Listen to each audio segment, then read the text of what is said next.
for fantasy. Take the time and you'll get what you need.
See the trees, pick the fruit and taste history.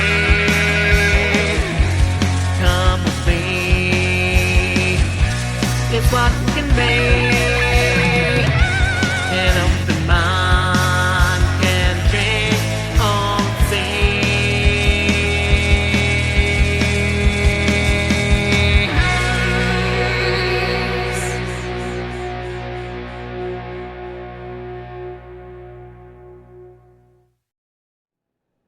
You're listening to the Alchemical Tech Revolution, and I am your host, Wayne McRoy. Good evening, everyone. Tonight, we're going to discuss the mystery of the shadow people phenomenon.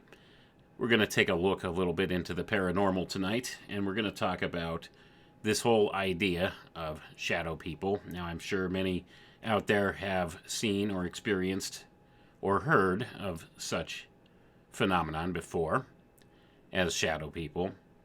It's an interesting idea. It's a very interesting topic to explore, for certain.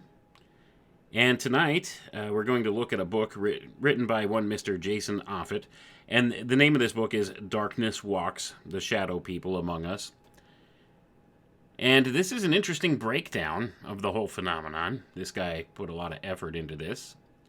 He certainly explored some of the history of this phenomenon that's been with us since the very beginnings of time, at least since the recorded history started, the written history. We've had reports of such things. Now, what are these shadow people? Are they entities from another dimension? Are they psychological phenomena? Are they some other type of a thing here, some other type of a manifestation? Hard to say for sure, but we're going to explore some of the underlying concepts that tie together the various aspects of this phenomenon, and we're going to look at what different cultural aspects speak to this type of a thing, and we're going to see there's common characteristics throughout all time and culture that apply to these very things. So there's something here. This is a real phenomenon of some sort. What the true characterization of it is, no one can really say for sure. But this is something that crosses the lines of time and culture, as we've said here. And it's been experienced throughout all different epochs, through the ages here. And there are different aspects to it that leave an impression on the human mind. And we're going to explore this tonight, the mystery of the shadow people. So we'll read into this book. I don't know how far we'll get in here tonight, because this is jam-packed full of all kinds of good information, an actual cursory study of the phenomenon and the different types of explanations for it. And I will, of course, pause at different times here throughout the course of the reading to give my opinion on things. So here we go. The mystery of shadow people. Sunlight drifted through the open window of the girls' bedroom as they played dolls. Kara and Sarah were sitting on their bunk beds when they realized they weren't alone. The shadow man was watching them. We saw it only once, but talked about it often throughout our childhood, Kara said. I told my sister to go get our dolls that were on the floor near the door. Sarah slowly shook her head no as she stared apprehensively at the door. Kara slowly turned to see what kept her sister from moving. I saw the dark silhouette of a man, she said, just the head and shoulders leaning into the doorway from outside of it, as if he was peeking in. The mid-afternoon sunlight dressing the room made no harsh shadows, especially not one shaped like a man.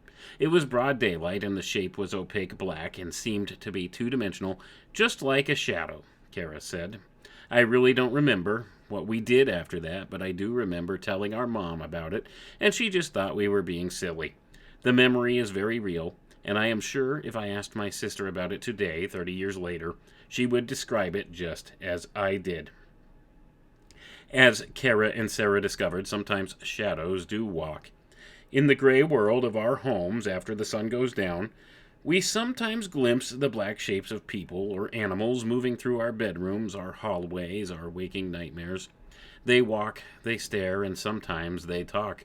They are the shadow people, and I've found stories about them from across North America, England, Portugal, South Africa, Australia, and other parts of our planet. Out of these stories have emerged 8 general categories of shadow people, and I'm going to pause for a moment here, folks. So some of you may be familiar with some of these manifestations of what is referred to as shadow people, these 8 categories. So these are the 8 general categories here that we will list off. And perhaps some of you out there may have had a similar experience to that of these 2 girls that they described here. Well, now they're women, so this was a long time ago that they remembered seeing this. And this is a common thing, actually. It's far more common than people might want to admit to, because we're largely taught in Western culture to block out these type of ideas, that they're not scientific, and therefore they're not proper or rational. That these are all just figments of the imagination, and it's something we don't talk about. It's something perhaps evil that shouldn't be discussed, and this kind of thing. This is what we're given in Western culture when approaching these type of subjects, something that leans a little more towards the paranormal. But anyway, without further ado, here is the 8 general categories of shadow people as identified by this Jason Offutt. First, we have benign shadows. Secondly, shadows of terror. Red-eyed shadows. Noisy shadows. Angry hooded shadows. Shadows that attack. Shadow cats. And the Hat Man. Gonna pause for a moment there, folks. There has been a recent resurgence of this Hat Man idea, but it's far older than just the modern era. You see, and this is one of the categories of these shadow people, the Hat Man. And things like creepypasta have made these kind of things a little bit more common tropes, a little bit more popular culture icons than anything, which I think lends a little credence to the idea, gives it a type of energetic influence in certain ways when you have popular culture kind of setting these things up into the popular imagination. It offers an energetic principle to it, and this is called a tulpa or an egregore. So the offering of social energy to this type of a phenomenon actually gives more fuel to the fire, so to say, here. So the popularization of these things will likely lead to further manifestation of these type of things in the future. So it's important that we look at this. I mean, this is a phenomenon that's been with us since the very beginning of time and culture. So it's something, like I said, that transcends time, culture, and geographic boundaries. We've seen this. But things today have popularized it and taken it to a level whereas it wasn't all that empowered before as it is today. It's captured a lot of people's imaginations. But let's continue on, because there are some certain characteristics that we will describe about these things, and we'll get into perhaps some of the sources of what this could be. These categories often overlap. Some terrifying shadow people have red eyes, some don't. Some hat men are ominous, some are not. Some angry hooded shadows seem to paralyze you and sometimes attack. Others simply seem to acknowledge your presence before they make their way through your house and disappear through a wall. But what they are is a mystery. Are these shadow people ghosts, demons, reflections from a parallel dimension, space aliens? Or, as with Ebenezer Scrooge's ghosts, maybe an undigested bit of beef, a blot of mustard, a crumb of cheese, a fragment of underdone potato? Although experts in the paranormal and science offer numerous explanations for these shadow people, all or none may be valid. Whatever these entities are, the uncountable number of geographically separated people who have encountered these dark beings know they are real because they have reported seeing, hearing, feeling, and fearing these walking shadows. Like Margot Davies of Seattle. Davies moved into a house just east of Seattle in 2002, and from early on, she knew something wasn't quite right about the house. The third night in the house, some relatives came to stay the night, she said. Later, the next morning, my aunt took me aside and said she sensed something in the house the previous night. Nothing bothered her until she began modeling in 2005 and started seeing a dark figure in her home. I think that's supposed to read remodeling, folks. Let me read that phrase again with remodeling instead of modeling. Nothing bothered her until she began remodeling in 2005 and started seeing a dark figure in her home. Quite often, I began to see a dark shape of a person near the door of the den out of the corner of my eye, she said. At first, she dismissed these sightings as a trick of the mind until she was sitting in her hot tub one night in November of 2007. I glanced in the living room window, and there was a dark shadow in front of the lamp staring at me, she said. At first, I thought someone was in the house, but then how could they be dark in front of a bright lamp? As soon as the man-shaped shadow realized she was looking at it, it quickly moved from the window through the living room wall, re-emerged in the kitchen, and then disappeared toward the den. I ran inside dripping wet, checked the house, and no one was inside, she said. I never said anything to anyone. A few months later, a cousin stayed the night with her and saw the same thing. He looked awful in the morning, Davies said. I asked why. He told me he was very frightened the previous night. He said he saw a shadow in the hallway watching him in bed, and then it disappeared through the wall. Her cousin asked why she didn't warn him her house was haunted. She didn't because she didn't think it was haunted. I'm not sure it's a ghost, and if it is, I don't think it's a bad one, Davies said. I'm not sure what this shadow person is or what it wants. I don't feel threatened by it, but I am scared when I see it. Sightings are rare, though, so I don't mind putting up with it as an unwelcome house guest. Gonna pause for a moment here, folks. So this woman experienced this phenomenon shortly after remodeling her house.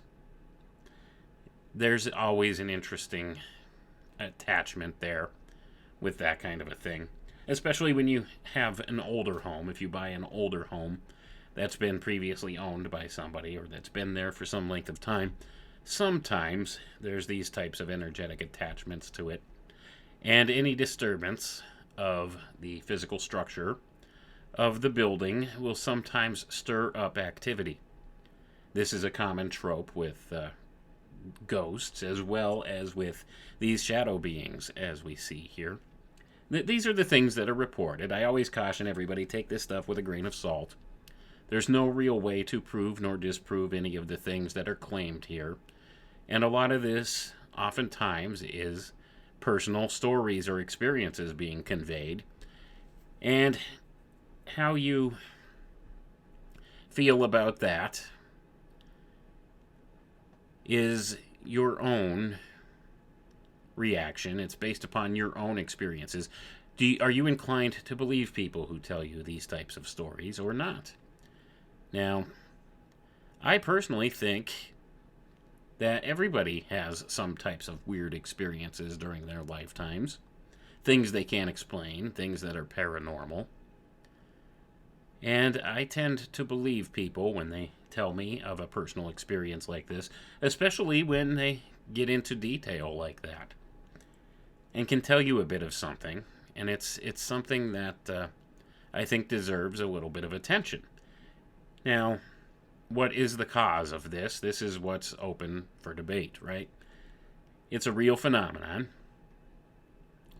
but what exactly it is manifesting, who can say for sure? Is it something strictly psychological?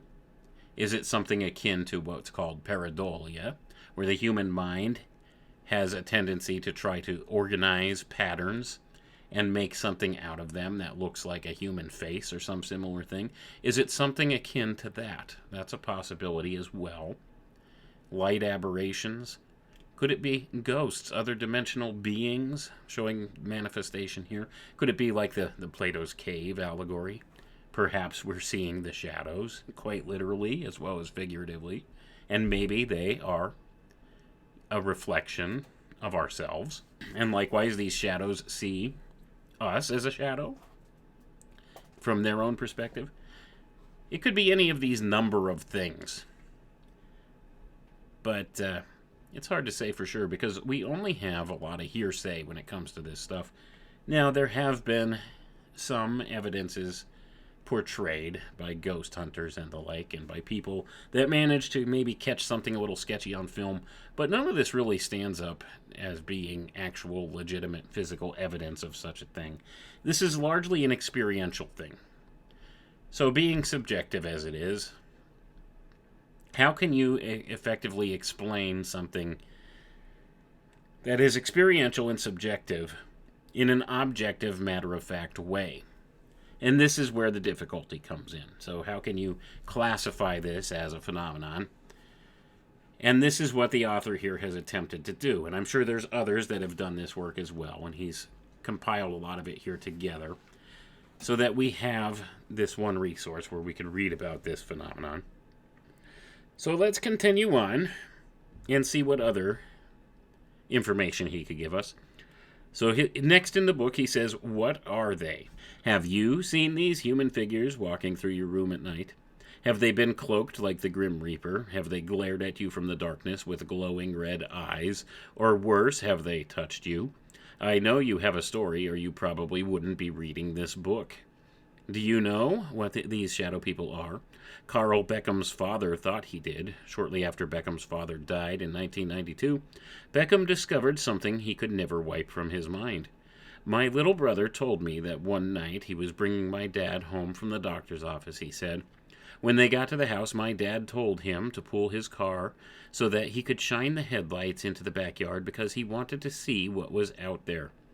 Beckham's brother saw nothing strange in the backyard, but since their father slept in the back of the house, his room would have overlooked the yard. Beckham wondered what his father was looking for. When I went into his room, I was shocked to see that he had placed several homemade locks, pieces of wood nailed onto the door, like he was trying to keep something out, Beckham said. Beckham's father saw blacker-than-night spirits roaming the yard, spirits he was afraid fed off the dying. Although no one else in the family could see these shadow people, Beckham's father could, and he was terrified of them. Terror often accompanies these entities, sometimes because of the unknown, but other times just the presence of a shadow man pulls raw fear to the surface of your consciousness. Independence, Missouri-based psychic Margie Kay is familiar with shadow people and said these entities come from a number of different sources, but that one type of shadow person feeds off terror. I think that shadow people are just people that live in a higher dimension than us, and they may look just like us on the other side, but we can only see their outline, Kay said. Most are probably benign, but others, the ones who actually interact with us, are likely not, and may even be some other type of entity who gets their energy from fear. So this gentleman conducted a poll, and he's got a graph here showing the results of the poll. And he says, in a poll I conducted on my blog, which was called FromTheShadows.blogspot.com, respondents overwhelmingly believed shadow people are beings from different dimensions, at 47%, over demons, which 21% believed, Ghosts, 16%. Psychological disorders, 13%. Omens of impending doom, 1%. Extraterrestrials, 1%. And the angel of death, which was less than 1%. But evidence supports shadow people may be all of these and more. So next he goes into a little history here. There's where things get interesting because, like I said, this phenomenon has been with us for a very long time. And I don't know how far back he goes with his research, but it looks like he's only going back to the 1800s here, which this phenomenon predates that by many thousands of years. Let's be honest here. It goes back as far as written history does, right? But he's giving it a fair shake here in the modern era. So let's see what he says here. A little history. Shadow entities have been part of our cultural mythos, presumably forever, but specific descriptions of shadow people can be traced back to recent history with an 1887 short story, Les Horla, by French author Guy de Maupassant. Details of paranormal activity in Maupassant's story correspond with many shadow people reports. Maupassant's fictional tale, which deals with an aristocrat's descent into madness, describes a fear of sleep, seeing a dark presence in the periphery, and finally feeling the presence become more invasive to the point of attack. The terror that Maupassant's character experiences is common in many shadow people encounters. Last night I felt that somebody was squatting on me, pushing his mouth on mine, drinking my life out through my lips, the character says. Yes, I really felt he was sucking my life out through my throat, just like a leech would do, Maupassant's character later postulates. He is possessed by this entity that has stalked him. This, again, is a behavior reported in some shadow people encounters. And I'm going to pause for a moment right here, folks. This also sounds very much like the traditional description of the succubus, or incubus, a demonic manifestation. So this is one possible descriptor here, and this sounds like what this Maupassant was describing in his fictional work here that Mr. Offit is citing here. Let's continue reading, though. The term shadow people appeared in popular culture in 1953 in the radio drama Creatures in the Shadows, also known by the title The Shadow People, that appeared on Chicago's WGN AM Hall of Fantasy. But the earliest shadow people report I have been able to uncover occurred to Charles G. Parcells, now of Otto, North Carolina, in 1949. Gonna pause for a moment here, folks. Before we get to this account, we could see that in the 1880s, the idea was popularized through fictional novels, and in the 1950s, the term shadow people began to appear in pop culture with radio dramas, Creature in the Shadows, and this kind of thing. So we see how fiction has kind of empowered this idea, this archetype per se, and that's perhaps what this is. In the background, a type of archetypal thought form that manifests through people. Something that resonates with everyone. And it seems that the fiction, or the entertainment of the era, seems to help to manifest this to a greater degree. Seems there might be some kind of an attachment there, or some kind of a connection to that, which once again furthers the idea of the concept of a tulpa, or egregore. This energetic principle wherein your thought energy, or your focusing on such a thing, actually helps to bring about a sort of manifestation. Now, is this something purely psychological? Perhaps. Or is there something more to it? I think there's probably some kind of spiritual attachment to it, the nature of which it's hard to say for sure. Sometimes they're benign, sometimes they're malign, according to the research that's been done upon these different concepts here. So let's continue reading and see what he says here about this case that was reported by Charles G. Parcells of Otto, North Carolina in 1949. So he says, "My encounter was a long time ago, but I still remember it very well," Parcells said. "Of course, at the time it occurred, I'm sure the term shadow man had not yet been coined. Charles was 13 years old and lived with his mother, brother, and grandmother in San Jose, California, when a shadow man invaded his life. It was around 10 at night, with just the faint glow of streetlights visible through the windows, he said. My brother and I were lying in our beds, talking a bit before going to sleep. Diagonally from Charles was an old-fashioned sash window, not curtained or shaded, which looked out over a walkway that ran alongside the house.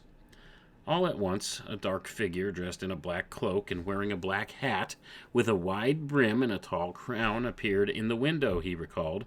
No facial features were discernible on this person, but I took it to be a man. The shadow man stood at the window, reached out both hands, and in complete silence raised the bottom sash. I thought he was going to climb in, Parcells said. At that moment, I started yelling my head off in total fear. As I did so, the figure reached up and silently closed the window, turned, and moved out of sight. His mother burst into the room to see what the yelling was about. I need to go into that scene, Parcells said, since my tale was profoundly doubted. But the next day, Charles discovered that the shadow man was something more than a flesh-and-blood man. The window had been locked from the inside the whole time, he said. The window, either opening or closing, made an audible, raspy, squeaky sound. Outside, no footprints dotted the soft earth between the window and the walkway. But I saw something, so what in the hell was it? This book contains hundreds of such first-hand accounts of these shadow people. Many of the people whose stories appear in this book requested anonymity, and those people I only refer to by first name. As a journalist, I collected stories from face-to-face interviews, telephone interviews, email, and comments posted on my blogs.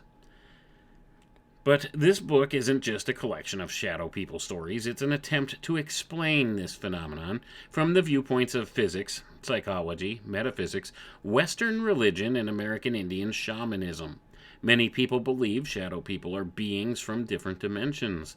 Others think these walking shadows are demons, ghosts, a psychological disorder, extraterrestrials, the angel of death, or omens of impending doom. This book also covers how to get rid of the shadow. I wish I'd had this book when I was a child, watching in horror as these entities walked in fits and jerks through my room. My quest to find out more about these darker-than-night, two-dimensional, human-shaped beings started many years ago. Between the ages of 8 and 12 years, I saw this walking darkness. Lying in bed at night after my parents turned off the lights, moonlight pouring through the open windows in our old farmhouse gave me a clear view of my entire room, the bookshelf, the Farrah Fawcett poster, and the shadow people. I stared from behind blankets as human shadows walked through my room. I'd cry out and Mom and Dad rushed to my room, but they never saw the things I saw. I didn't know what the things were, but I knew I saw them. As I grew older, I found more people have seen these shadow people and have been just as frightened. Whatever the explanation or explanations for these shadow beings, most people who encounter them feel afraid, violated, and helpless. To a shadow person, you are nothing, and that's why they will sometimes ignore someone, exorcist James Bucknam said. If you strike their curiosity, then look out. Their presence means bad things are on the way. Shadow people, he said, never operate alone and are very curious. They investigate everything and are constantly checking people out, he said. Be careful with shadow people. They attract other negative entities as well that are floating around out there looking for something to attach to. Bucknam is convinced shadow people have never been human and exist in negative realms, always looking for a way into our world. Shadow people are part of the world of spirit, he said, and they are bad news. Gary G. Ford of Calgary, Alberta, Canada, has seen them too, and challenges those who don't acknowledge shadow people. They are enough to scare the works out of most people who want to deny these experiences can happen, Ford said. But I've experienced them, I know they are real, and that makes the universe more complicated than simple-minded theoreticians wish to entertain. So begins our journey through a land where shadows lurk, shadows walk, and shadows dance, and we're just in the way. So the next portion of the book here, we're going to talk about the science of shadow people, and this is the interesting portion, in my estimation here.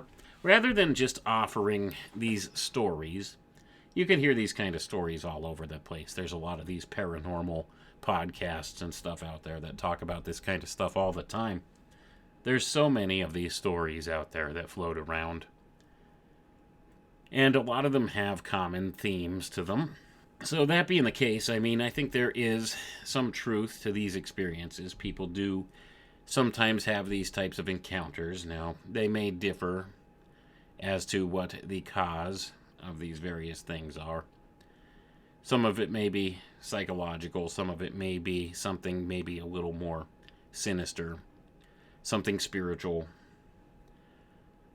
It's hard to say for certain. I don't think there's any one-size-fits-all explanation to it, but there have been some folks that have tried to explain this through the use of various scientific tools of observation. And we're going to get into that right now. So, the science of shadow people. Science rules the universe. If you drop a hammer, it falls. If you drop a hammer and a tennis ball, they fall at the same rate. If you see something that isn't physically there, it may be something biochemical or electrical dancing on your brain. But how do these rules apply in the paranormal universe? In this chapter, I will look into physics, psychology, and neuroscience in an attempt to deconstruct the shadow people, those creatures that appear to be both solid and vapor, a waking nightmare and a sleep disorder, a real entity looming over you, and the product of electric stimulation to the brain. So first up, we have basic physics. Margie Kay of Independence, Missouri, relates a story told to her by her 11-year-old granddaughter, Cynthia, about an encounter with a shadow person. She said that one night she woke up in the middle of the night to see an outline of a 6-foot-tall person standing in her room, looking away from her at the TV set that had come on apparently by itself, Margie said. The person turned around and looked at her for a few seconds, then just dissolved away. She said it had no features. She did not sleep the rest of the night, and wouldn't even get out of bed to turn off the TV until it was daylight.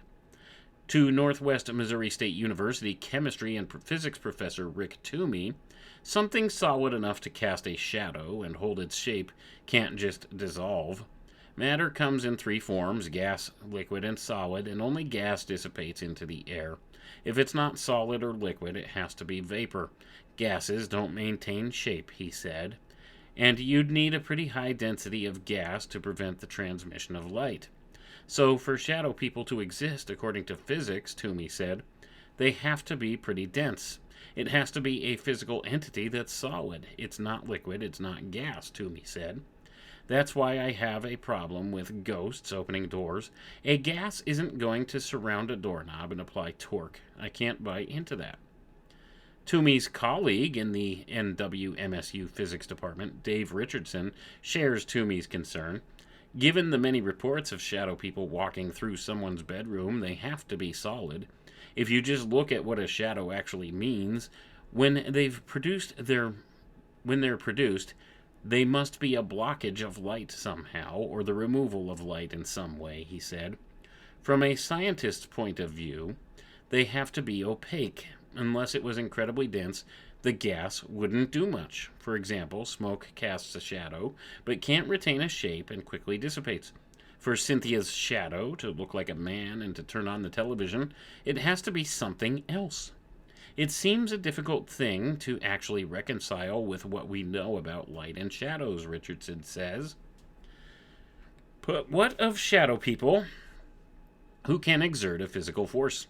Like the experience of Donnie from Montana, quote, I was sleeping on my side when I was awoken by what felt like someone sitting on my bed behind me, he said.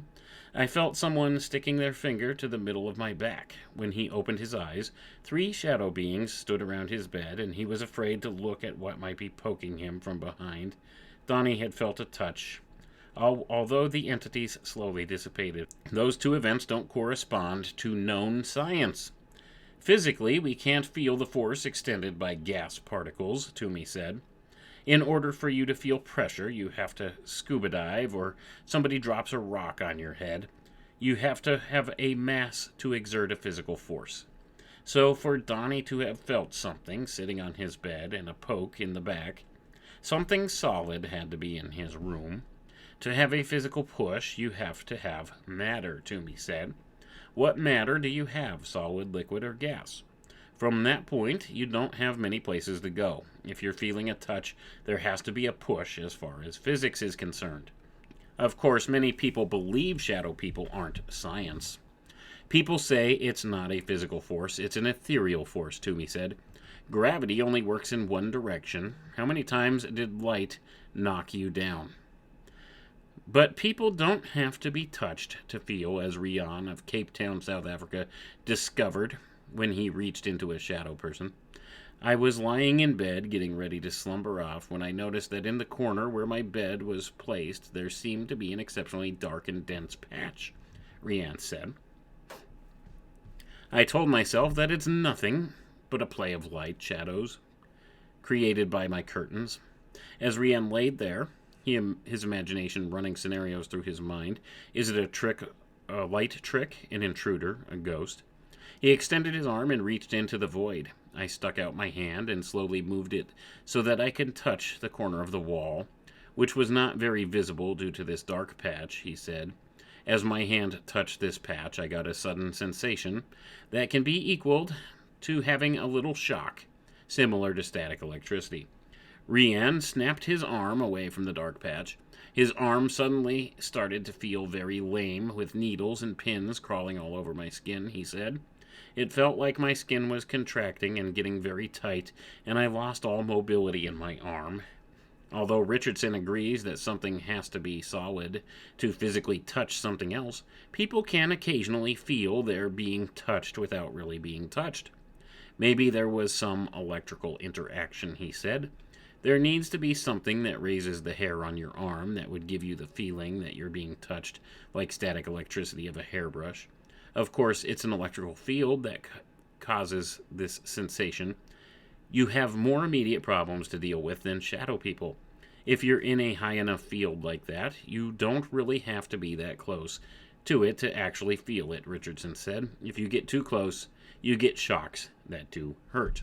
So I'm going to pause for a moment here, folks. So, of course, you have your very sciencey sounding professors trying to explain the basic states of matter to these people and saying how this is not possible according to the known laws of physics.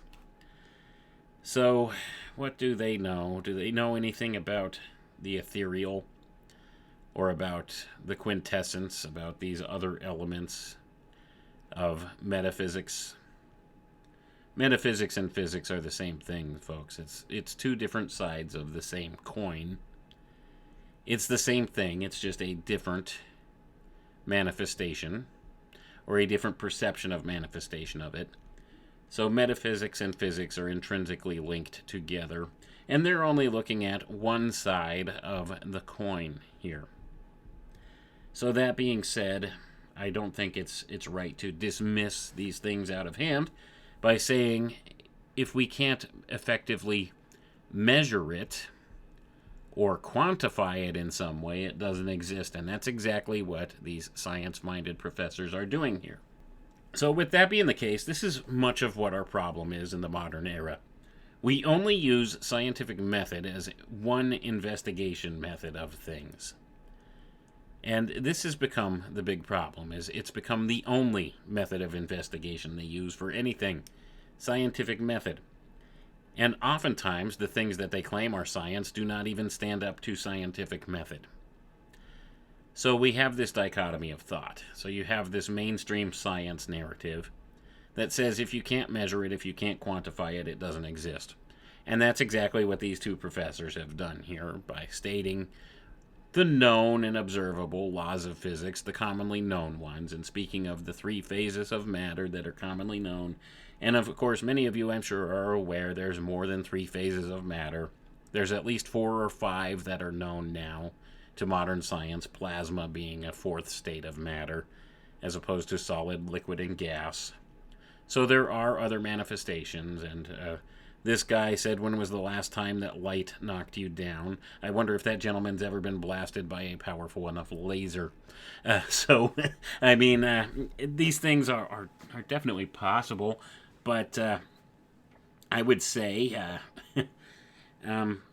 largely dismissive when you're looking at it from the pure standpoint of modern physics. But let's read a little further on here, because there are some other explanations and things offered here from different perspectives, and it's all about the perspective. Like I said, physics and metaphysics are the same thing. It's largely misunderstood because they're two sides to the same coin, and it's all about your perspective. A metaphysics perspective as compared to a physics perspective. Sometimes they look a little different, but they describe the same things, just applying different causal factors to it. And it doesn't mean that either one is incorrect. In fact, sometimes they validate one another, physics and metaphysics. So in so doing, it's important to understand that concept, and much of our modern science has completely discounted the metaphysical side of things. They see it as being silly and nonsensical, not a practical way of thinking, because they can't quantify properly these things. That's what it's all about with scientific method and observation. It's about quantification of something.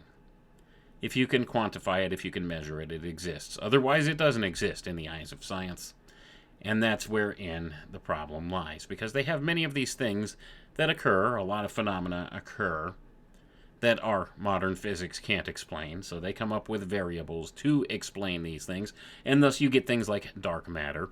Now, maybe to these scientifically minded people, these professors, perhaps you could say, well, maybe they're made of dark matter, these shadow beings, right? And maybe then they'll start to rethink the way that they approach these subjects. Because how would they define dark matter? Is dark matter also consistent of solid, liquid, or gas? Does that manifest in the same way? Ask a scientist this someday. They largely acknowledge the existence of dark matter now, but can they explain the phases of dark matter? And how this would be observable, and how this would be able to be maybe perceived by a human being? So maybe that's another aspect of it we could look at. The dark matter principle. But let's continue on with the reading here. Different dimensions. One common explanation many people give for shadow people is that they're beings from a different dimension that somehow bleed into ours. Such is the conclusion of a paranormal investigator from California who goes by the online name Froggy. Froggy has seen shadow people during investigations and in his personal life. It's interesting so many people having the same or very similar experiences, he said. I, too, have had this phenomenon of being paralyzed as if something was on top of me. My brothers have also had the attack, and one brother witnessed a shadow person way back in the 1980s before shadow people was a buzzword. During a November 2007 trip to the La Purísima mission, Froggy photographed one. I believe we live among many different dimensions, Froggy said. Ghosts live in one dimension, shadow people in another, and our dimensions can cross, making it possible for us to come into contact with each other. But how does Froggy's belief match up with science? Marie Jones, author of Science, and that's spelled P-S-I, Ence, E-N-C-E, How New Discoveries in Quantum Physics and New Science May Explain the Existence of Paranormal Phenomena, agrees other dimensions could be a possible source for shadow people. In my research into quantum and theoretical physics, I came across three concepts that really opened up the possibilities to me that entities from somewhere else could be coming here, showing up as either imprinted projections or actual semi-physical manifestations, such as poltergeists, etc., Jones said. One of the three concepts is parallel universes. Theoretically, if these infinite other universes exist, we really should not physically be able to access them based upon our known laws of physics, Jones said. Yet even theoretical physicists entertain the thought that perhaps the laws of physics on the other side allow for some crossover. They're saying, well, maybe the science doesn't apply to these entities. And perhaps they're right there, because there's a lot of unexplained phenomena that happen in this world that our modern science and physics simply does not account for and cannot explain, and often will just dismiss it out of hand. But things, when they have something like this occur, they can't just outright dismiss it because, well, let's be honest here, there's been so much documentation of these things that there must be something to it. So they come up with some alternatives here, and this woman who wrote this book is very much hung up on quantum theory, apparently. And even in quantum theory, sometimes they can posit little explanations as to these things, how something like this could possibly manifest. So it's not out of the realm of possibility that maybe there's some interdimensional or extra-dimensional aspect to this. So let's continue reading and see what else she has to say here. Jones's second concept has to do with spatial and temporal alternate dimensions. We are told that these dimensions could be infinite in size and exist at the tip of our very noses, she said. Again, our laws of physics do not allow us to cross into them at will, but if there is some sort of resonant synchronization of energy, perhaps a doorway is opened just long enough to allow something to slip on through. The third possibility, Jones said, is the zero-point field, which is an electromagnetic energy field that fills a vacuum. Within this field lies the landscape of time, past, present, and future, she said. Linear time is only a human illusion, but in the quantum world there is no linear nature. It all happens at once. In this field, Jones explains, is everyone who has died is living now and will live. That opens the door to the possibility that certain people tap into this field for information such as remote viewing, psychic abilities, and even healing others, she said. It also presents the possibility that entities may be coming from the field, manifesting in our level of reality, which is really just one among many levels, then vanishing back into the field. This, Jones said, could explain the nature of most ghosts and shadow people. Gonna pause for a moment there, folks. Okay, that sounds like a very sciencey explanation. And of course, invoking quantum ideas once again. Quantum physics and talking about the zero-point field. I assure you this woman cannot define what a field is, let alone what the quantum field is or what the 0 point is. This would be what we would refer to as counter space. And we see, I think there is an electromagnetic principle that is the electromagnetic dynamo that makes this place operate, that makes us function, that we do have this continuing flux of electrical and magnetic energetic principles into and out of space and into and out of counter space, back and forth, rotating in a toroidal type field or a type of manifestation. And a lot of this goes back to applied physics, field theory, and such as that. And there's no universal field theory that really stands up to scrutiny that's been presented by modern science. And oftentimes the scientists cannot even define what a field is.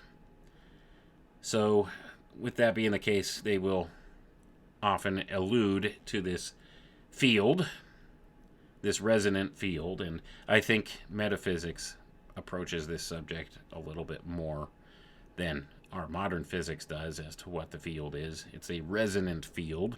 If you study into the occult sciences, it's all about resonance, frequency, vibration, these things that Nikola Tesla advised us to think in the fashion thereof. So it's like a frequency. So it's like a radio tuner, like as if your senses were a radio tuner. Okay, we're all familiar with the radio tuner analogy. If you tune in the station and you pick up the frequency, then you can hear the transmission that's coming through on it. But if you tune away from that station or that frequency, then you don't hear it anymore, and perhaps you get static, or perhaps you tune into another frequency. So we are attuned in the same way, our physical reality. So this is a good analogy that explains the nature of consciousness and how experiential things happen here. So perhaps a good explanation for perhaps the experience of seeing a shadow person or some such thing. Perhaps at just that moment, your tuner is just slightly out of tune. This radio tuner that is the human body and the energetic field of the human being. Perhaps it's out of tune just slightly, and you're getting a little bit of static. And what you're seeing manifest is the static. It's this crossover of this other station, as it were. So if you're familiar with the radio, especially an old tuner radio where you have the little dial that you use that puts the little line back and forth, and it's not as precise as a digital tuner, an analog tuner, if you will, an older analog tuner. Sometimes you get crossover and you could pick up very close radio frequencies that are together, and you get some bleed over from that. So you don't get a pure signal. You get two signals that are intermixed, and sometimes you could hear some of what's going on the other radio station rather than the primary one you're tuning in. So maybe this is more akin to what happens in this type of a scenario as far as a physics explanation would go. But we'll go ahead and we'll humor the quantum scientists because, in my view, in my estimation, from all the things I've studied and read, it seems to me that when you see the word quantum, you could just make it synonymous with magic. Or so anything that they list as quantum, just think of magic. And you get the same indication here. And that's not to discredit magic or quantum. I think they're the same thing, really. Just a different perspective of looking at it. And quantum, what they try to do is they try to break things down into individual particles or particle interactions to explain everything. And that's not necessarily how it works, but they will, say quantum because they don't really know. So, of course, they'll assume that it's some kind of a particle interaction going on and label it quantum. But essentially, it's the same as saying magic. So, let's continue reading. We'll go ahead and we'll humor some of the more quantum ideas here as well. Because maybe there's something to them. I don't know. I reserve the right to be totally wrong about everything. Let's be honest here. I don't know everything. I just will give you my opinions. And in my opinion, I think anytime you see the word quantum, you could just go ahead and replace it with the word magic. And it's the same basic thing. Same basic description you have going on. But let's continue. Although some physicists entertain the idea of these multiple or parallel universes, Richardson and Toomey aren't among them. Said Richardson, if shadow people are solid and we kind of ignore the people who say they put their hands through them, I always hate to bring this up in this context. But if there were extra dimensions, there could be the effect of something similar. Shadow people might actually be people. I'm skeptical of that, but it's possible. We're just starting to figure out that sort of stuff. Toomey's not as forgiving as the theory that makes 11 dimensions possible, string theory, in which there are more than 4 dimensions, each small and string-like. String theory is math, it's not science, Toomey said. You can postulate there are 11 dimensions, you can't test it. Until string theory produces a testable hypothesis, it's not science. It might as well be the paranormal. Interdimensional is about as science fiction as it gets. So I'm going to pause for a moment here, folks. So I give kudos to this Toomey guy. He says string theory is math, it's not science. He's absolutely correct. And that's the problem. Apparently he doesn't realize that much of the science that he's quoting from is also math. The same thing. They use math as a reification for ideas that they have and to input variables that make the model that they want work. And then they call it science. That's what's gone on largely in science. So I give the guy credit. He seems pretty smart, but he hasn't quite picked up on all the rudimentary parts of the science here, that it all is based upon math at this point. So let's continue on here. So that's as far as they go about the interdimensional theory here. So the next avenue of thought that Offit explores in the book here, he says sleep paralysis. Sardonic Laconic, an online name, he is sardonic after all, saw the Shadow Man as a child. The memories have haunted me ever since, he said. When I was 6, I saw it at my dad's new house, towering over my bed, he said. I couldn't move, and I don't remember what happened next. All I remember is trying to scream, but there was this horrible weight on my chest. This type of encounter is all too common, and psychology has a name for it, sleep paralysis. As an anonymous poster to my paranormal blog put it, it's a simple physiological phenomenon similar to sleepwalking. But when you go to sleep and dream, your brain shuts down the connection to your body so that you don't walk and thrash about in your sleep, just because you're moving in your dreams. When this connection fails to shut off, you get sleepwalking. When you wake up before it can reconnect, you're paralyzed until it turns back on. End of story. No aliens, no shadow people, just science. And I'm going to pause for a moment there, folks. So there you go. There you have your materialist viewpoint, your hyper-materialist viewpoint. Just science. The be-all and end-all of anything, right? Of everything. So it's just a physiological mechanism of action here. This doesn't explain all of these encounters, folks, because I assure you there have been people fully awake and conscious who have experienced shadow people or similar things, have not necessarily been paralyzed. It's not all sleep paralysis, as this one gentleman here would explain it. Let's continue on. April Haberjan, a psychology professor at Northwest Missouri State University, agrees that shadow people encounters are probably the product of dreams. Haberjan said that when people sleep and enter the REM phase, it's very common for them to see things. Online poster Midnight Haze reported an experience somewhat similar to sardonic laconics, although during the encounter, Midnight Haze was an adult.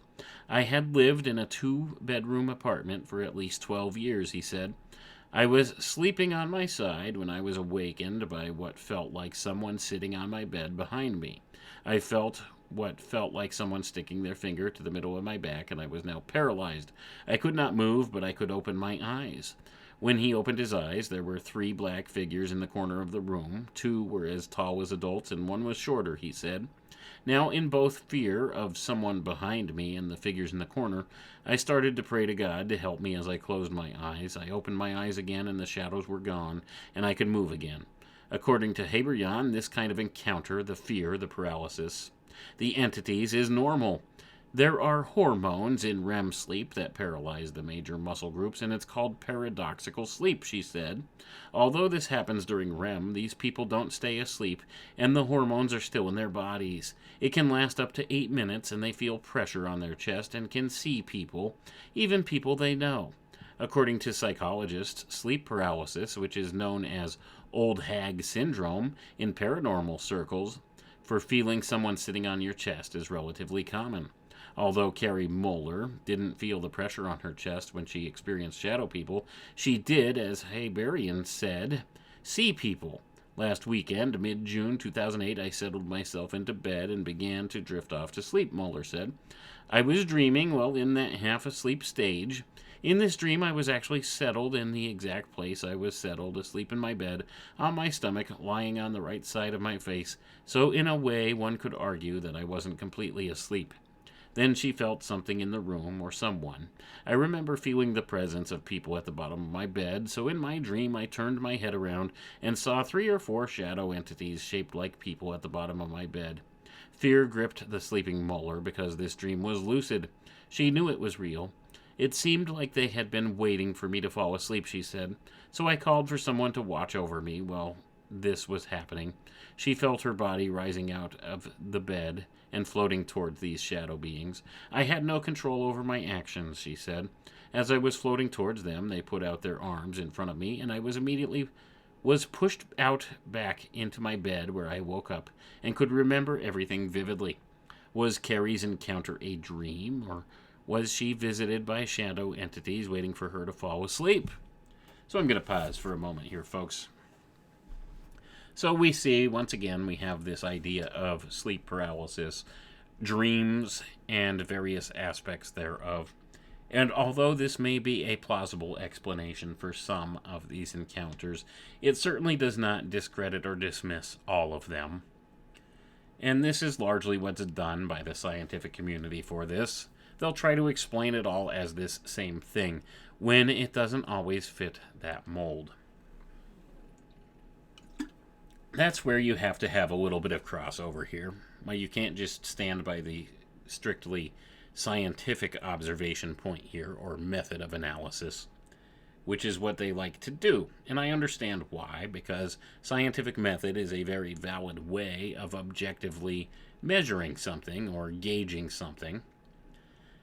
So it does have its uses, but a subjective or experiential thing like this is not always the best use for scientific method for this kind of thing, for validation. Because certainly, it doesn't necessarily validate every single case of this. Sometimes you have to go beyond what we experience in everyday life in the regular physical world here and look at other causative factors that step outside the bounds of the physical world here in order to come to some conclusion or plausible solution to many of these things. So it's not always strictly a physical phenomena here, as they would like for you to believe. It's not all this hyper-materialist viewpoint as has been presented to us in the modern era. Not everything is the result of some bioelectrical, electrochemical process of the human body. It's not all just a manifestation of that, although they would like you to believe so. That's not always the case. There's something more to it in many of these cases, as it were. So even though this does offer some plausible explanations, I think many of the other explanations that are given may also be plausible. So you can't just dismiss it all out of hand as being just one causative factor for all of these things. I find it interesting, though, that they all have these very similar characteristics, and there are these various types that have been reported throughout all time, and they have these commonalities. So this tells me that there's something real behind it all, because not everybody would have the same exact experience. If this were something like a sleep paralysis situation, this would manifest differently for each person, especially if you're talking about where they're in a dream state. Not everybody dreams the same thing, but we see these commonalities with these encounters all the time, don't we? So maybe there's something more to it. Let's read on here. Next, he explores the idea of archetypes, and in my personal view, I think this is probably the most profound way of looking at this, and probably some of the best information to look at as the regards of these shadow beings, as they were. I think it's a good explanation for quite a bit of the phenomena that we have in the world today. It all has to do with archetypes. So let's read on here. Archetypes. The black hooded figure has haunted humans for centuries. It may appear as a shadow lurking at the periphery of vision, or it may fully reveal itself as it did to Luke. I've been visited by what I presume to be the same shadow 3 times in my life, and the memories have haunted me ever since, he said. I first saw it when I was 2 in my bedroom at my dad's duplex. Luke watched the hooded figure walk up the stairs and stand in his doorway before it backed away and disappeared. When I was 6, I saw it again at my dad's new house, this time towering over my bed, he said.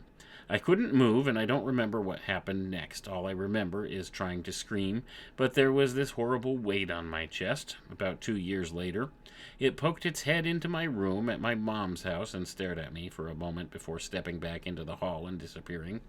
Although Luke has experienced other shadows, the hooded shadow man is the only one that frightens him. It has always seemed very menacing, he said. It's quite different from other shadow people I've seen. Reports of shadow people are worldwide. Why would people from the United States, Europe, South Africa, and Australia see the same entity? Marie Jones is convinced it's societal. I have spoken with many folks in the paranormal community, and many have a growing belief that these entities are a sort of archetypal presentation of the collective belief system of the times, she said. In other words, as a collective species, we share many beliefs and paradigms, and those often manifest in our mythology, or how we perceive the unknown around us. Throughout the decades, What's reported in paranormal events seems to evolve over time. For instance, with regard to UFOs, it started in the late 1800s as slow-moving airships advancing to Foo Fighters, buzzing planes during World War II, saucers in the 1950s, and finally, today's black triangles, each incarnation keeping one step ahead of our own technology. So could these shadow people in some way be the latest collective manifestation of our archetypal fears? Jones asked. We are living in tense times. Wayne A. Chandler, associate professor of English at Northwest Missouri State University, said these ominous dark figures have had centuries to become familiar. The features, even down to the robe the Grim Reaper wears, goes back a long, long time, he said. The idea of the Grim Reaper, the cloak, and the big scythe goes back to Europe, to the Middle Ages. It's an agricultural kind of symbol. The scythe is for the cutting of wheat in the fall. Obviously, when you cut wheat down, you kill it. And I'm going to pause for a second here, folks. Actually, that symbol goes back way further than that, too.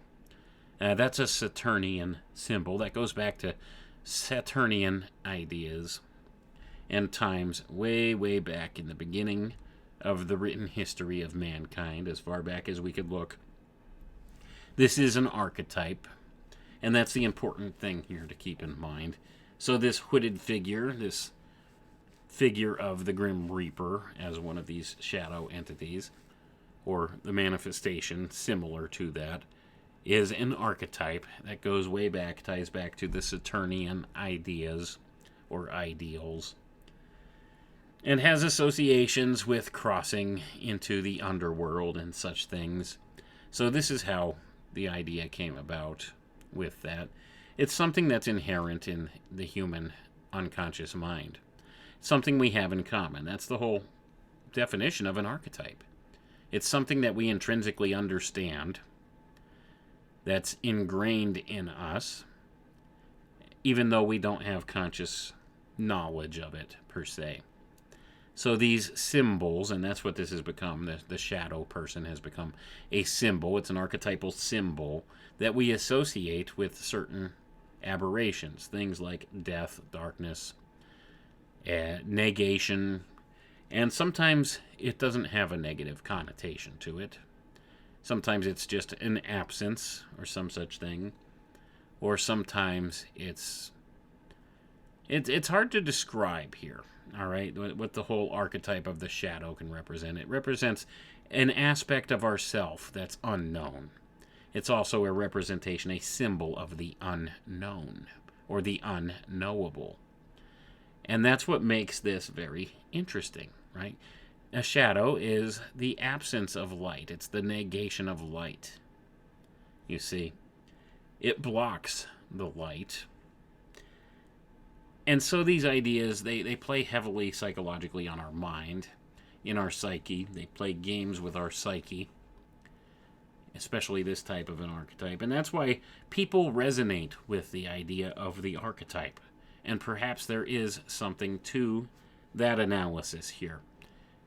Our perception of our reality, especially when it comes to archetypal things, is based upon our culture. And we could see how we've shifted in the modern age with all of our technology.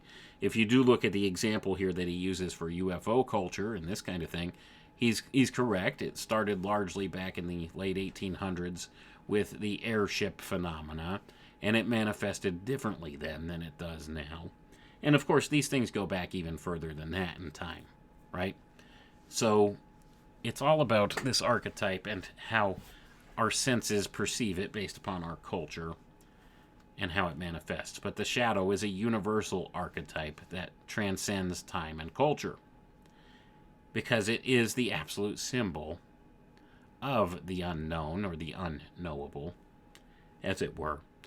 So when we encounter that, it leaves us with more questions than answers. And that's what the nature of this phenomenon is. Leaves us with more questions than answers. We don't have many plausible explanations. I mean, we do have some explanations here, but they don't always fit, do they? As we see. And that's the interesting nature of it. And that's why I think the archetypal method of analysis of it is probably the most important method of analysis. So that being the case, we could see it's perhaps has intelligence to it, or perhaps it's our intelligence that makes it seem to manifest an intelligence. It's a reflection of us through a glass dimly, in a certain sense. Or maybe it is an external figure to us, something that exists in an alternate type of reality or dimension here, as described. That somehow, when our tuner gets just a little out of whack, we can experience it or see it. And maybe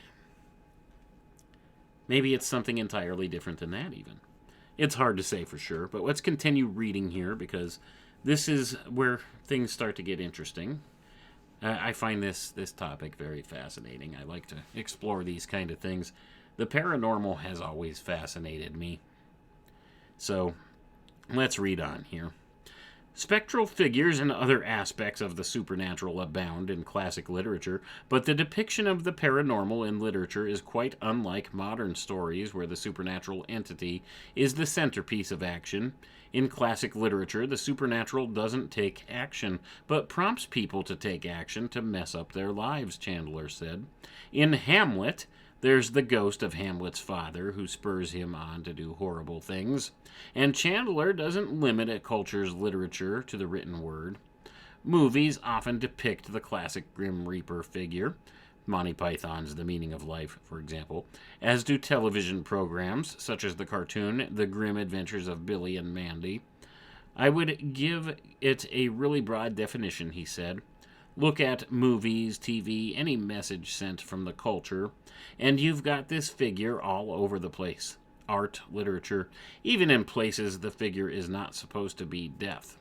In The Lord of the Rings, the Black Riders just had a sword instead of a scythe. The next portion here says, tricking the brain. Some scientific research suggests that shadow people could be the product of electrical stimulation. While studying the effect of electrical currents on the brain, Swiss neurologist Olaf Blanc obtained some unexpected results. Low-level electric currents aimed at specific regions caused a test subject, a 22-year-old college student, to physically sense a shadow person behind her, according to the September 21, 2006 issue of Nature. The student kept turning her head to the right, and when asked what she was doing, she said a shadow person was not only standing behind her, she knew it wanted to do her harm. When the current was killed, the shadow person was gone. When the current was turned on again, the shadow person was back. Eventually, the woman reported the shadow person was sitting behind her, trying to take things out of her hand. The fact that the actions of the shadow person mirrored the subject's own led researchers to postulate that the woman's shadow person may be due to electric charge, which was causing the subject to misinterpret her own actions. A trick of light and shadow may also be to blame for many shadow people. A team from University College London found dim lighting causes many people to see ghosts when the context is unfamiliar. If we know what a room looks like in the daylight, we'll be less likely to mistake a coat rack for a moving sentient entity. The less familiar we are with our surroundings, the more we'll imagine we see spooks. The researchers related this to seeing faces in clouds and carpets. Gonna pause for a moment here, folks. So once again, the pareidolia idea. Once again, so we do have some plausible scientific explanations for some of these phenomena that happen, but not all of them. Some of this crosses the bounds of simply pareidolia or some similar type thing. Let's read on. Chemist Rick Toomey said anything that throws off the chemical balance of the brain can cause all sorts of problems. All sensation is in the nervous system, and it's all chemistry, he said. If every neurotransmitter is chemistry, you can wreak havoc with that. Sleep paralysis, biochemical imbalances, and interdimensional travel are a few of the explanations proffered for some shadow people encounters, but other encounters, dark and sinister, may have a more terrifying explanation: demons. So this next portion here that we'll get into, and we'll probably finish this up with this portion talks about the metaphysics of shadow people. So this is stepping onto the other side of the coin here from the physics. Physics and metaphysics, same thing, just two different approaches, two different perspectives of the same exact thing. So we have these older sciences that, older occult sciences, or alchemical sciences as you were, that we might call metaphysics today, and that's largely one aspect of some of the occult sciences is metaphysics. And it's often looked at as being backwards in our modern society, but I assure you it's not. Much information can be garnered from a metaphysical approach of analysis as opposed to a strictly scientific method viewpoint, as our modern society likes to approach these things. But it's just a different method of gathering information or studying and analyzing data. It's a different process that we use. It doesn't make it any less valid than the other. And that's what our modern scientific thinking has done. It has devalued many of these other approaches to things, to these other ways of analyzing information. It's devalued them, and it claims to be the be-all, end-all, and that would be scientific method. And they don't even apply scientific method to the things they call science now. And that's how science has become the modern buzzword and has become the new religion, the new mythology for our modern sensibilities. Science. But we're going to explore the metaphysics aspects of shadow people now. Metaphysics represents a philosophy that digs beyond the physical world. In the Greek philosopher Aristotle's work, Metaphysics, he explored the nature of existence, which sort of things exist, how things can exist when the natural world is constantly changing, and the possibility or impossibility of humans understanding existence. Today, the field of metaphysics deals with exploring that which is not seen nor recognized by traditional science, namely phenomena that deal with the mind. Ghosts, ESP, and lucid dreaming fall into this realm. Thus, metaphysical explanations for shadow people differ widely, even bringing extraterrestrials into the mix, as you'll find in Chapter 14 of this book. Sally Rhine Feather, the Director of Development at the Rhine Research Center near the Duke University Hospital in Durham, North Carolina, said, "There is no metaphysical consensus when it comes to shadow people. I don't know if there is any one professional perspective," she said. "Some phenomena, like poltergeists, have been thought to be spontaneous psychokinetic energy, unconsciously produced by repressed young people, and possibly some haunting phenomena might even be the same thing." So next, he names mud shadows. In The Active Side of Infinity, anthropologist and author Carlos Castaneda called these shadow entities mud shadows. Castaneda, who cataloged paranormal discussions with his mentor Don Juan, often saw these shadows gathering and dancing at the edge of his vision. Metaphysical author Jack Alice is an expert on Castaneda's writings and said the fear people in the presence of shadow people feel is real and serves a foul purpose. These mud shadows basically feed upon human energy, Alice said. According to Castaneda, there are two types of other dimensional mud shadows: the organic entities and the inorganic entities. The difference between the organic and the inorganic entities is the inorganic entities were just sort of shapes that could both be up to no good or up to good, Alice said. Good meaning these entities may barter for your energy, bad meaning they were out to steal it. Some of them were up to seducing whoever they were close to. There were also the more benevolent organic ones. These organic benevolent shadows do not feed off humans, but won't attempt to stop the inorganic shadows from doing so, due to a non-interference morality. Most of Castaneda's contact with these mud shadows came during lucid dreaming, a dream state in which participants know they are dreaming and can, in some way, control the dream. Many people in the paranormal field equate this type of dream with astral travel. It wasn't dreaming as in the ordinary way we dream, Alice said. It was actually an interdimensional journey which left Castaneda and anyone in this state vulnerable to attack by the inorganic entities. Some of it is very nasty, Alice said.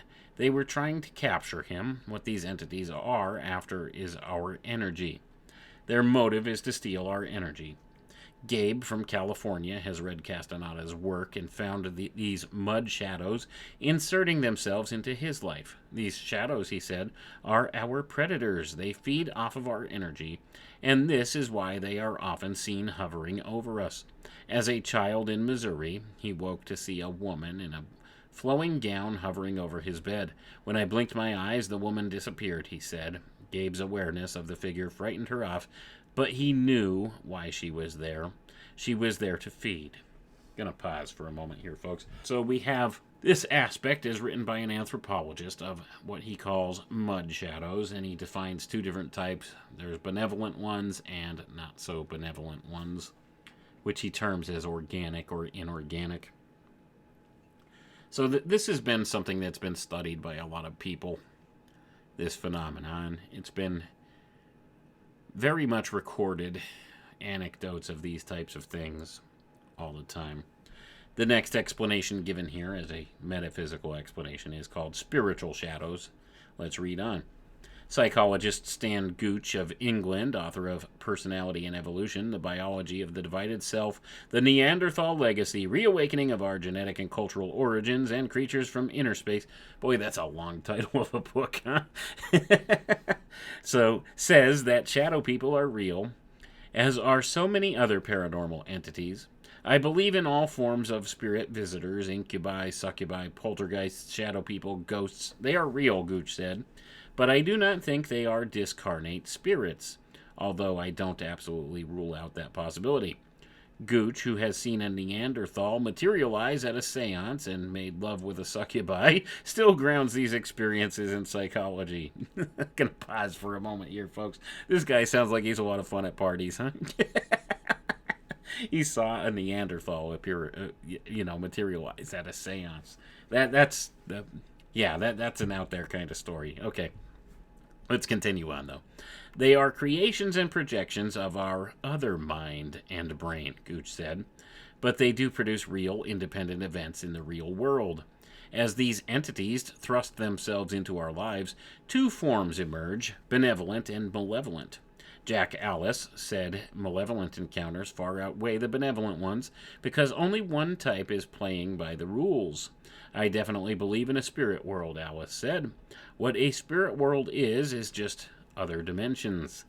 The reason the benevolent spirits aren't more active, it's an unwritten law of the universe not to interfere in the affairs of the indigenous people on the planet. The benevolent follow this, and the malevolent don't care. They're malevolent.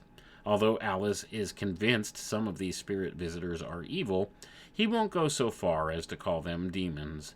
I don't put a whole lot of credence in the traditional Christians, he said. There's a right way to practice Christianity and a wrong way to practice Christianity. The wrong way, those people tend to see demons anywhere.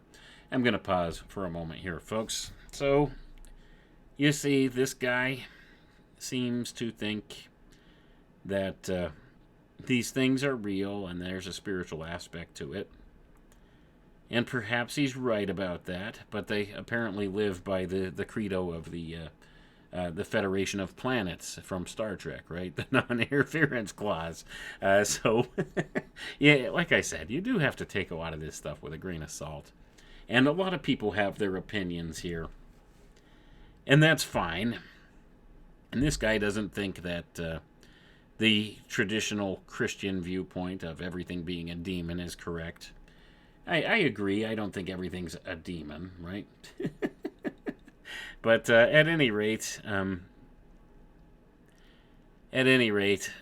we have these various explanations thereof. Now, there would be Christian theologians and Christian mystics who might describe some of these presences as demonic entities of some sort.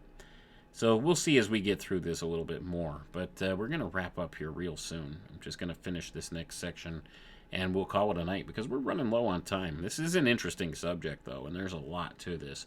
This book you could probably find as a free PDF download out there.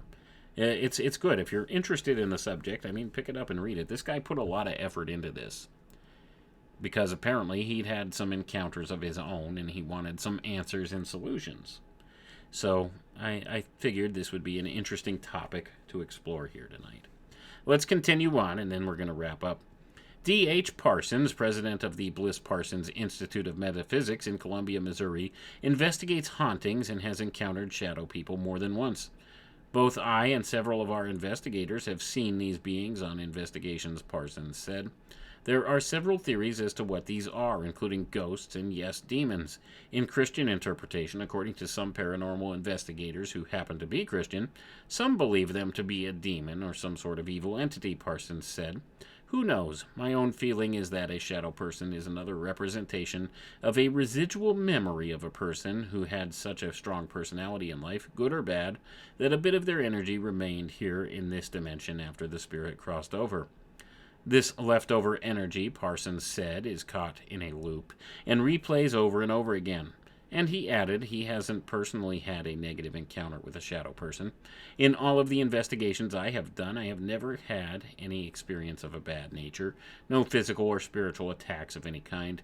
Most of the time, the spirit beings are either friendly to us or confused by us or curious as to why we are there. But they have never done us any harm, not even the shadows. Although many more people have encountered the malevolent shadows, Debbie has encountered a benevolent shadow man. In 2000, she was lying awake in bed when pain bit her deeply. Suddenly, my head hurt horribly for no apparent reason, she said. I was in a state that I cannot describe except to say that I was experiencing derealization to some degree. Corresponding with her pain, 3 balls of light about the size of a 21-inch television set appeared in the room. I felt someone tell me that they were his protection and do not get up, she said. I was then prompted to turn my head toward my closet, and standing in front of it, as well as at the foot of my bed, was the figure of what appeared to be an older man. Although she couldn't see features, she knew this darker-than-night shadow, highlighted by lights that were not from her room, was a man. Lights were what formed his shape, she said. As well as the prominent shadow, the man was nothing more than lights or energy of some kind. Again, I felt someone tell me that he was a wise man just visiting to see how I am, she said. I could move my head and eyes around the room with no disruption as to the location of what I was seeing. I just continued to stare at it for about 15 minutes and never got up because another was keeping me from wanting to do so. And so, out of respect, I just sat there and looked. Eventually, the shadow man and the lights disappeared, and with them went her headache. Now, here's the real eerie part, Debbie said. I was in the coffee aisle of the store and glanced over a box of green tea, and the shape of the man that I had seen was the same shape of the individual on the box, whose name is Kang. It was on a good earth green tea package. Being one that deals with much synchronicity in their life, I accepted the experience as a change of lifestyle, so I put my coffee back and bought tea. And I'm going to pause for a second here, folks. So this was Kang. Okay, and Kang is, the villain in the Ant-Man movie right now, I guess. So take that for what you will. But at any rate, this last portion we're going to read here is called Demons of Christianity. Tanya and her family moved into their new house in 2005. New house, new neighborhood, and new visitors. It was nothing they'd expected. I have seen a shadow person run by me more than once, Tanya said, and she wasn't alone. My son has seen a black orb with smoke on it in his closet, and the dog with him went crazy with fear. But the thing that appeared to Tanya's daughter was terrifying. My daughter woke up and there was a thing looking at her, Tanya said. The shadow had pointed ears, large eyes with no pupils. The eyes had blood veins running down to where the pupil should have been. The thing vanished, but the encounter was enough for Tanya's family. I have had this house blessed and did a ritual cleansing, but we still see activity, she said. We all hear things in the closets, and they have sliding doors and sometimes open by themselves. Bishop James Long, pastor of St. Christopher Old Catholic Church in Louisville, Kentucky, has studied demonology and the paranormal for years and knows stories like Tanya's are real. Shadow people must be taken seriously, and they can be quite dangerous, he said. Quite often, when a human spirit tries to manifest itself, its form is black, or otherwise known as shadow. It is energy trying to manifest itself so that it can appear to have the physical characteristics it had when living on Earth. These entities can move, communicate, and physically attack. Certainly, shadows that attack are demonic in nature and should be avoided at all times, Long said. I would strongly encourage anyone who witnesses a dark shadow to be careful. It could be a human spirit trying to manifest itself, but it could also be demonic in nature. How then can you tell which shadows are spirits and which are evil? David grew up in a house in Junction City, Kansas, a house with a dark, dark past. The only thing I was told about the history was that the former owner's son was into the occult and Satanism, David said. The walls had to be scrubbed because there were satanic symbols on the walls. And in this house, David saw shadow people. There were a man and a woman on my bedroom wall across from my bed, he said. They were there almost every night. The outlines of the couple looked to be dressed in the style of the 1940s. They looked as if they were conversing, he said, and would occasionally stop and look over at me while I was falling asleep. These shadow figures didn't frighten David, but he never knew if the entities were good or evil. There is always a way to find out if you are dealing with an evil entity, Long said. Should you see an apparition of what appears to be a human spirit, there will always be some type of defect if it is demonic in nature. Only true human spirits, he said, can manifest themselves to the exact detail as to when they existed on Earth. Remember, demonic entities will try to trick you and appear as a loved one that passed, Long said. But when you view the entity, you will notice that the entity will have a flaw. Has there been an insurgence of demonic activity in recent years? Stephen Jansen of London thinks there has, and it's because of the breakdown of faith in society. The problem we are facing in the UK at the moment is mainly due to the fact that society does not have faith in any God anymore, he said.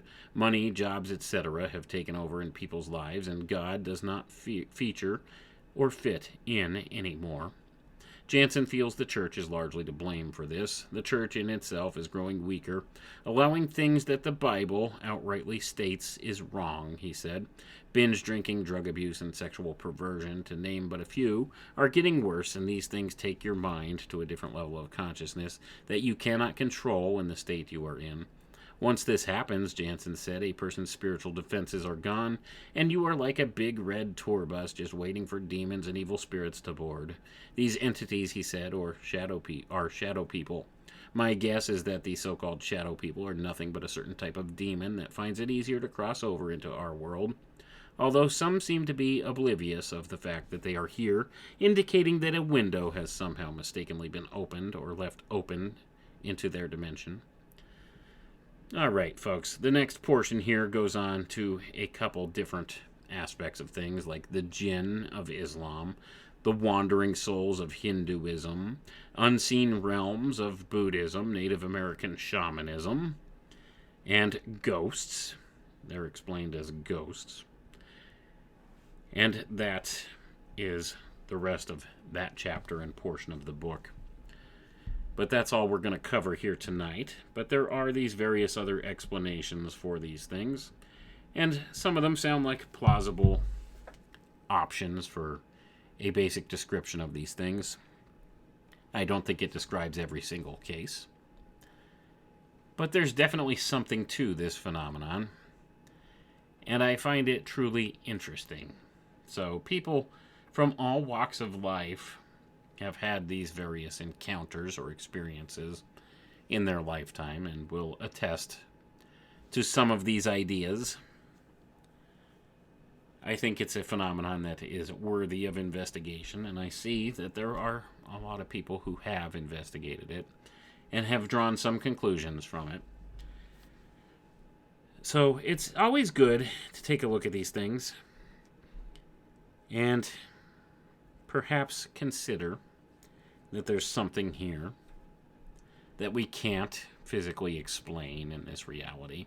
Some paranormal factor of things, some spiritual component that is largely ignored by our society. We need to be mindful of those things. And like I said, I think it's worthy of consideration.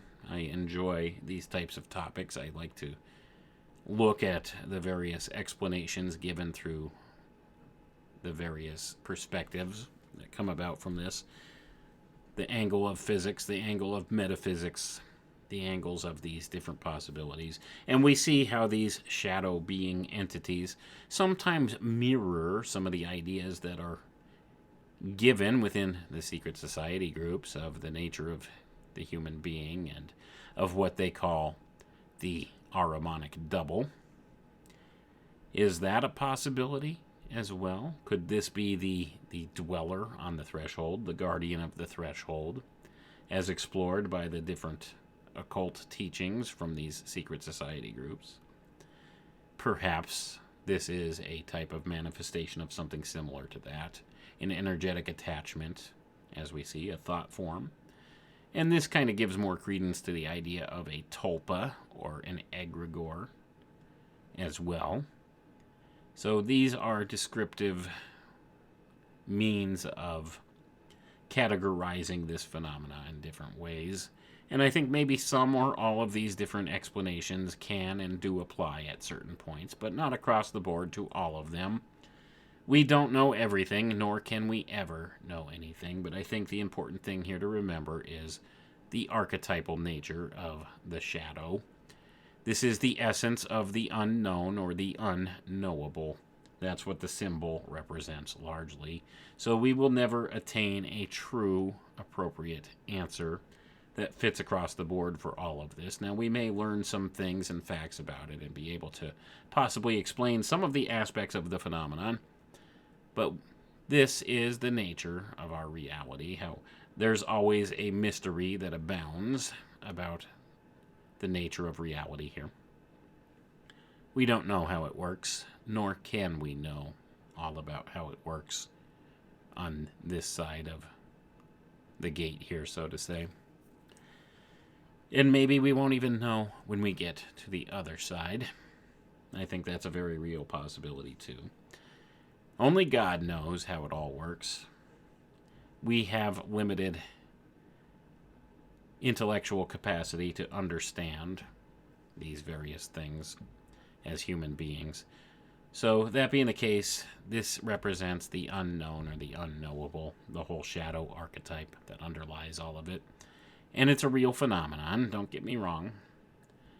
So it's not something that could be explained away psychologically, not something that could be explained away physiologically, as some have attempted to do with the sleep paralysis hypothesis and various things like that. There's something more to it. I don't know what the answer is, but I do tend to think that the archetype is the important facet of it, and that perhaps we experience these things because it's the manifestation of that archetype.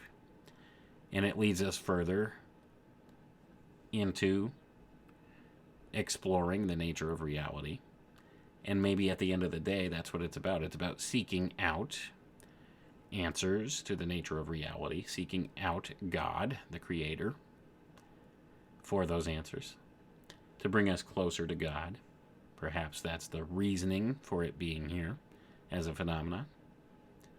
Hard to say for sure, and like I said, I do caution you, take this stuff with a grain of salt, and I do reserve the right to be totally wrong about all of it. But that's my 2 cents on the matter, and I find this topic interesting, and perhaps we'll explore more of the paranormal type topics like this at some future time, because they do tie into a lot of the things we talk about here, about the secret society groups, these occult fraternities. They certainly believe in this stuff and act upon these various things. So it's worthy of consideration here, in my estimation, because the things they do to act upon their beliefs will affect all of us. So even if you think it's total nonsense, understand there's people in positions of power in this world that very much do believe it and act upon it. And that will affect us at some level. So, anyway, I hope this was informational and interesting for you tonight. I want to thank you all for tuning in. I appreciate each and every one of you. We'll catch you next time. Have a good night now. Come with me.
what